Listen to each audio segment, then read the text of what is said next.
বাংলাদেশের সর্বশেষ গুরুত্বপূর্ণ আপডেট সংবাদে আপনাকে স্বাগত। শুরুতেই সংবাদ শিরোনাম, পরে বিস্তারিত। প্রথমেই জানাবো আমাদের হাতে থাকা সর্বশেষ গুরুত্বপূর্ণ সবথেকে তাজা আপডেট সংবাদ। ৮ দিনে ১,০১১ মনোনয়নপত্র বিক্রি করল এনসিপি। ত্রয়োদশ জাতীয় সংসদ নির্বাচনে প্রার্থী নির্বাচন প্রক্রিয়ার অংশ হিসেবে গত ৮ দিনে ১,০১১টি মনোনয়নপত্র বিক্রি করেছে জাতীয় নাগরিক পার্টি এনসিপি। নির্ধারিত সময় শেষ হলেও মনোনয়নপত্র বিক্রির সময় আরও ৭ দিন বাড়িয়ে ২০ নভেম্বর পর্যন্ত বাড়িয়েছে দলটির পক্ষ থেকে জানানো হয়েছে, আমরা ৩,০০০ মনোনয়নপত্র বিক্রি করতে চাই, এ লক্ষ্যে আমরা সিদ্ধান্ত নিয়েছি। এরপর জানাবো ফরিদপুরে গ্রামীণ ব্যাংকে পেট্রোল ঢেলে আগুন দেওয়ার চেষ্টা, থানায় অভিযোগ। ফরিদপুরের মধুখালীতে গ্রামীণ ব্যাংকে পেট্রোল ঢেলে আগুন দেওয়ার চেষ্টা করেছে দুর্বৃত্তরা। এই ঘটনায় মধুখালী থানায় জিডি করা হয়েছে। দিবাগত গভীর রাতে উপজেলার রায়পুর ইউনিয়নের মাঝকান্দিতে গ্রামীণ ব্যাংকের রায়পুর শাখায় এই ঘটনা ঘটে।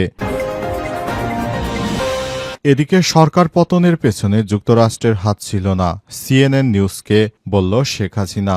সাবেক প্রধানমন্ত্রী কার্যক্রম নিষিদ্ধ আওয়ামী লীগের প্রধান শেখ হাসিনা ক্ষমতাচ্যুতির প্রায় ১৫ মাস পর একের পর এক ভিন্ন ভিন্ন মন্তব্য করেছেন। তিনি বলেন, গত বছরের জুলাই গণ অভ্যুত্থানে সরকার পতনের পেছনে আমেরিকা বা কোনো পশ্চিমা শক্তির সরাসরি ভূমিকা ছিল না। এবারে জানাবো সাত সকালে দাঁড়িয়ে থাকা বাসে আগুন। এবার ঢাকা চট্টগ্রাম মহাসড়কে নারায়ণগঞ্জের সিদ্ধিরগঞ্জের শিমলাই সড়ক ও জনপথ সহজের কার্যালয়ের সামনে পার্কিং করে রাখা নাপ পরিবহনের একটি বাসে আগুন লাগার ঘটনা ঘটেছে। আজ এই অগ্নিকাণ্ডের ঘটনা ঘটে। সিদ্ধিরগঞ্জ থানার অফিসার্স ইনচার্জ মোহাম্মদ শাইনুল আলম জানান, মিনিবাসটি আজ চালক সেখানেই পার্কিং করে চলে যান। বাসটিতে হঠাৎ করে আগুন দেখা গেলে স্থানীয় লোকজন ও ফায়ার সার্ভিসের সদস্যরা দ্রুত ঘটনাস্থলে পৌঁছে আগুন নিয়ন্ত্রণে আনে। এবং সর্বশেষ জানাবো ঢাকা চট্টগ্রাম মহাসড়ক অবরোধ। কুমিল্লা সদর দক্ষিণে বিয়ের ১৩ দিনের মাথায় স্ত্রীর সাবেক প্রেমিকের ছুরিকাঘাতে আবু বকর প্রকাশ আসিফ নামের এক যুবক নিহত হয়েছে।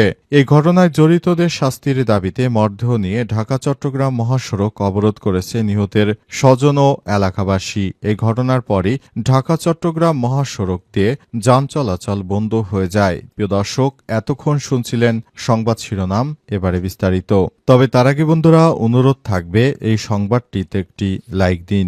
এই চ্যানেলে আপনি নতুন হয়ে থাকলে আমাদের সংবাদটি দেখতে দেখতে চ্যানেলটি সাবস্ক্রাইব করে রাখুন। কমেন্ট করে বন্ধুরা আপনার মূল্যবান মতামত জানিয়ে দিন আপনি বিশ্বের কোন দেশ থেকে বা বাংলাদেশের কোন স্থান থেকে আমাদের সংবাদটি দেখছেন এবং শুনছেন।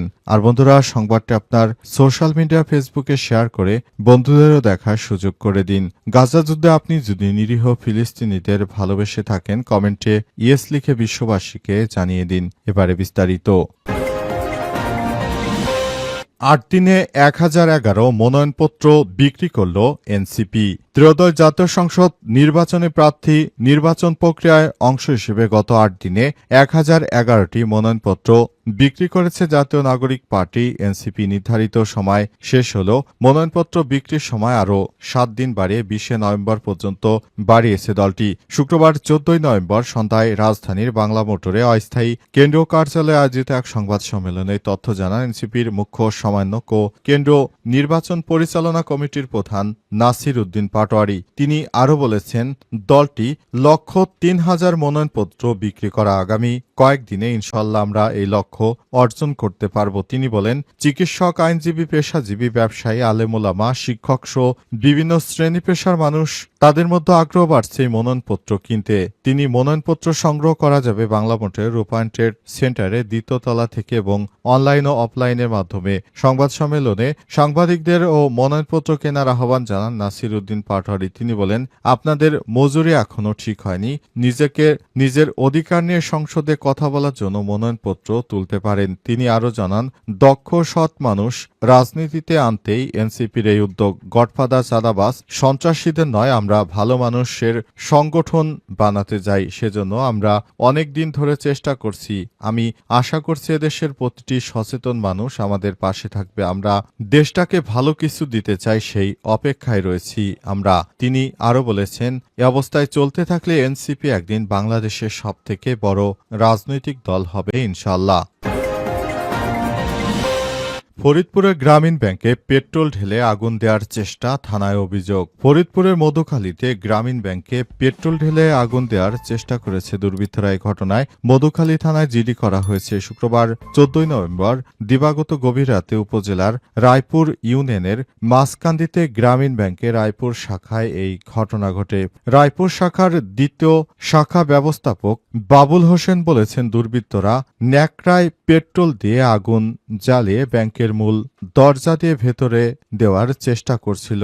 জানালা দিয়েও ভেতরে আগুন দেওয়ার চেষ্টা করে, কিন্তু ভেতরে আগুন দিতে না পারায় কোনো ক্ষয়ক্ষতি হয়নি।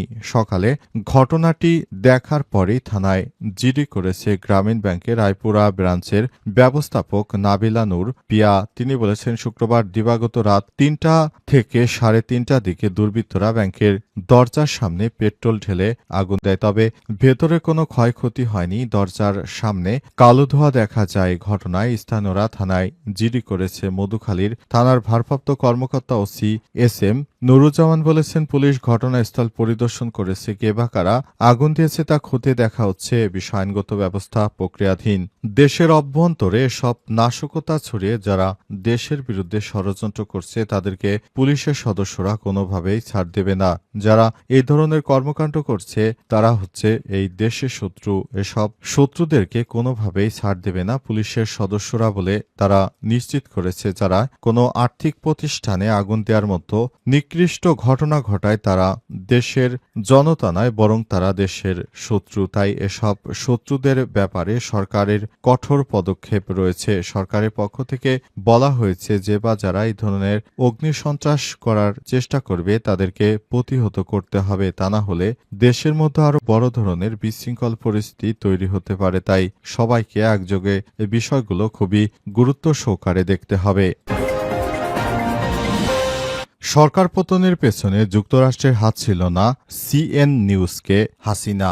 সাবেক প্রধানমন্ত্রী শেখ হাসিনা কার্যক্রম নিষিদ্ধ আওয়ামী লীগের প্রধান শেখ হাসিনা ক্ষমতাচ্যুতির প্রায় 15 মাস পর একবার ভিন্ন বক্তব্য করেছেন। তিনি বলেন, গত বছরের জুলাই গণ অভ্যুত্থান ও সরকার পতনের পেছনে যুক্তরাষ্ট্র বা কোনো পশ্চিমা শক্তির সরাসরি ভূমিকা ছিল না বলে তিনি মনে করেন না। এর আগে হাসিনা তার মন্ত্রী দলীয় নেতাকর্মীরা যুক্তরাষ্ট্রকে এই ঘটনার জন্য দোষারোপ করেন। শুক্রবার 14 নভেম্বর CNN নিউজ 18কে দেওয়া সাক্ষাৎকারে তিনি বলেন, যুক্তরাষ্ট্রের সঙ্গে বাংলাদেশের দীর্ঘদিনের ভালো ও স্থিতিশীল সম্পর্ক রয়েছে। তাই ওয়াশিংটন বা অন্য কোনো বিদেশি শক্তি বাংলাদেশের রাজনৈতিক বিষয়ে জড়িত নয় এমন ধারণা বিশ্বাসযোগ্য নয়। তবে তিনি উল্লেখ করেন, বাংলাদেশের সাবেক প্রধান অর্থনীতিবিদ ডক্টর মোহাম্মদ ইউনূস পশ্চিমা বিশ্বের প্রভাবশালী ব্যক্তিদের সঙ্গে সুসম্পর্ক তৈরি করেছে, যা অনেকেই ভুলভাবে গণতান্ত্রিক যোগ্যতা হিসেবে দেখেছেন। হাসিনা আরও বলেন, যুক্তরাষ্ট্রের প্রাক্তন প্রেসিডেন্ট ডোনাল্ড ট্রাম্পের সঙ্গে তার সম্পর্ক ভালো ছিল।